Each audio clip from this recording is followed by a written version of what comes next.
UFC Fight Night Covington vs. Buckley took place on December 14th at Amalie Arena in Tampa, Florida. The event brought in north of $3 million at the gate and even more in sponsorships and merchandise sales, not to mention the UFC's broadcasting deal with ESPN, which pulls $300 million a year. But how big of a slice did the fighters take home? The Florida Athletic Commission does not disclose fighter pay information, so while Venom sponsorship and fight bonuses are released, the purses I'll be showing in this video are just projections based on disclosed earnings from previous events. With that said, let's jump into the first fight. Every fighter that's under contract, if you want to tell the media what you're paid, that's up to you. Kicking off the main card, Navajo Stirling put the pressure on his light heavyweight opponent, Tuco Tokkos, backing him against the cage where he unloaded damaging strikes. Tokkos managed to get a takedown early in the second round, but once Stirling was able to get back up to his feet, he continued to show off his elite kickboxing. The trend continued in the final round, and Stirling had his opponent in trouble in the closing seconds. While Tokkos survived, Navajo Stirling took a clean sweep of the scorecards for the unanimous decision victory. Tokkos earned $10,000 to show and $4,000 in Venom sponsorship, also known as Fight Week incentive, for a total of $14,000. While Stirling in his promotional debut brought in $10,000 to show and $10,000 for the win, $4,000 in sponsorship, and $24,000 on the night. In the second fight, a simultaneous eye poke and low blow caused a break in the action in an exciting back-and-forth first round between bantamweights Adrian Yañez and Daniel Marcos. As the fight progressed, both men had big moments in the striking exchanges, but neither fighter backed down. The final round was grappling heavy, with Marcos on top and in control for much of the round. It was a fun, competitive fight that went the distance and resulted in a split decision win for Daniel Marcos. Yañez brought in $51,000 to show, along with $6,000 in sponsorship, and took home $57,000. While Marcos earned a disclosed base of $24,000 for his last outing at UFC Louisville, meaning he made around $27,000 to show for this fight, along with another $27,000 for the win and $4,500 in sponsorship pay, for a total of $58,500.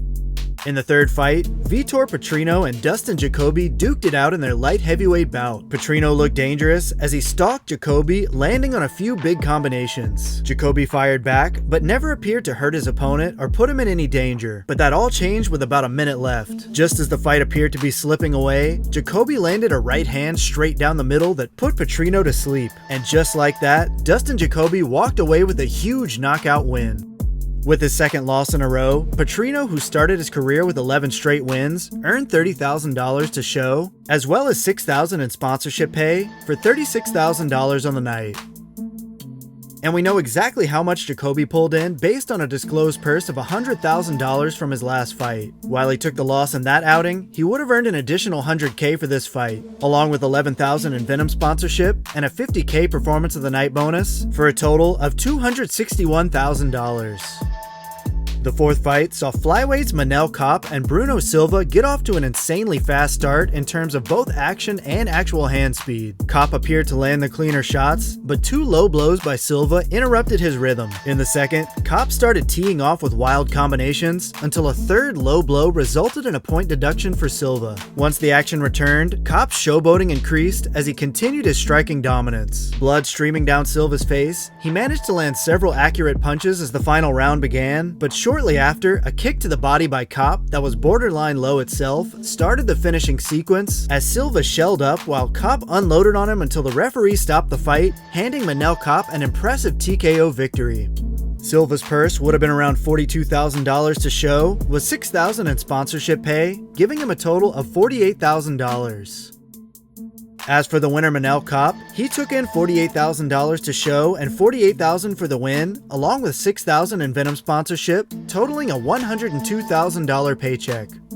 In the co-main event, featherweight Billy Quarantillo took on veteran Cub Swanson. It was a damage-inducing first round, and while both men landed, Cub in particular connected with several punches that snapped Quarantillo's head back. Billy was largely unsuccessful in taking the fight to the ground in the second, and so the carnage continued as blood started flowing down the faces of both fighters. By the final round, it was clear this was the fight of the night regardless of the result, but to cap it off, Swanson blasted Quarantillo with a right hand that dropped him to the canvas and gave the 41-year-old Cub Swanson the knockout win. Quarantillo took home $61,000 for his efforts, along with $11,000 in Venom sponsorship and a well-deserved $50,000 Fight of the Night bonus, for a total of $122,000. While Swanson brought in around $158,000 to show, along with $158,000 for the win, the maximum non-championship $21,000 in sponsorship, and his $50,000 bonus, for a total of $387,000 on the night. Only 7% of the people watching this video are subscribers, so if you're enjoying the content and want to keep up with all the latest videos, take a moment to hit that like button and subscribe to the channel if you're not already.